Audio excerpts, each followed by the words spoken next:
The Star Trek CCG World Championships are taking place this weekend in Chicago. Apart from the joy of getting to play this great game with and against some of the best players in the world, attending such an event often also means you get to take home some very special prizes. Here are 11 examples of great STCCG Worlds goodies from past years. Number 1. Trophies. Probably the most old school form of bragging rights. While the organizers of Star Trek CCG World Championships didn't always have the budget for huge traditional trophies, in some years the top finishers were awarded with various forms of trophies, glass plaques or medals. Number 2. Customized binders. Where to store all those cards? Worlds 2012 in Australia used customized card binders as tournament trophies.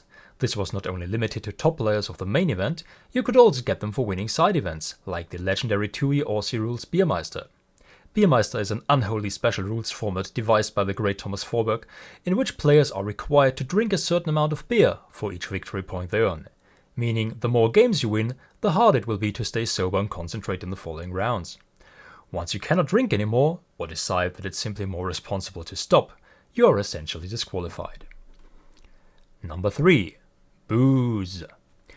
During the prize ceremony of Worlds 2010 in Germany, the organizers surprised the participants by handing out several bottles of the rare 2410 Schloss Picard vintage that must have traveled back in time 400 years. Is it any good? I don't know.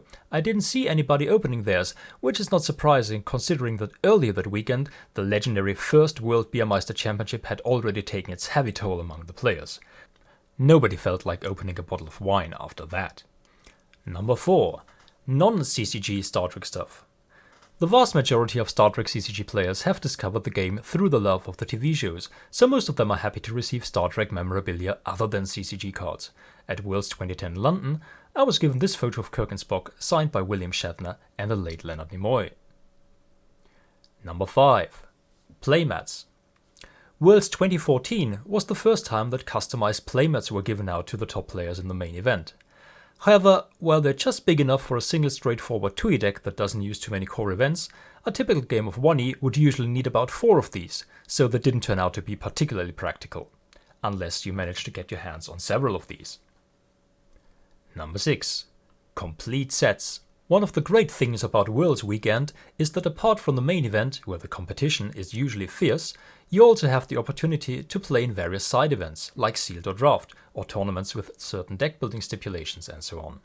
In one of these side events at Worlds 2016, a deck lottery event in which you swap decks with your opponent after the match and play the next round using their deck, the main prize was a complete set of 2E Necessary Evil.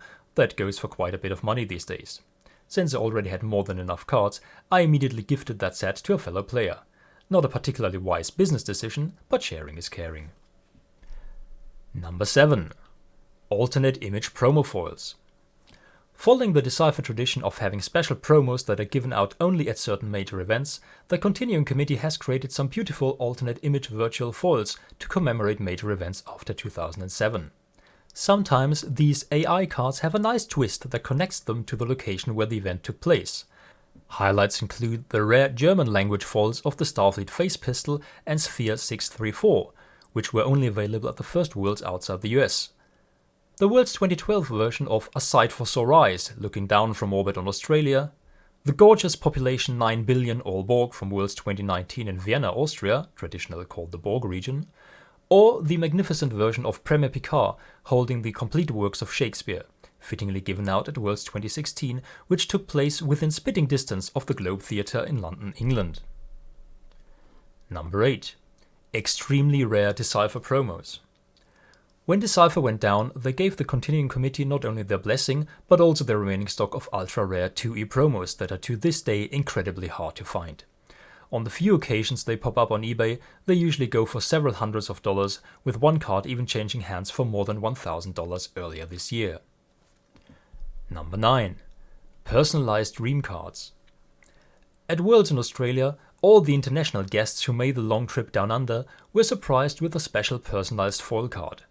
These were not ludicrously overpowered fanboy dream cards, but rather very balanced ones designed to be played in a one-off tournament setting specifically created for a side event at Worlds. They were also a great way to collect players' autographs, and who wouldn't jump at the opportunity to play with themselves. Number 10. Unique deckbox covers. Like the customized binders, these deckbox covers for OTSD boxes are a great combination of trophy for bragging rights and practical use. Whenever I travel to Trek events, I usually have at least 2, sometimes 5 or 6 decks in OTSD boxes with me, and protected by a layer of adhesive type, some of these have served me well for more than 10 years now. Number 11. Things money can't buy. No matter how well or badly you do in the games, you are guaranteed to have a good time and come home with a treasure trove of experiences, stories and great memories, like that guy who played a black border bridge crew without sleeves in the Cool tournament, or the deck that ran an army of Stephen Hawkings and set his wheelchair on ramming speed with suicidal attack, or that world champion who failed a concussion test after a particularly intense game of 2E, or that time some marauding German barbarians won a $200 Star Trek CCG championship belt and immediately vandalized it with a spray can. If you ever have the chance, get your ass to Worlds, you won't regret it. If you enjoyed this, please leave a like or subscribe to this channel. Thanks for watching.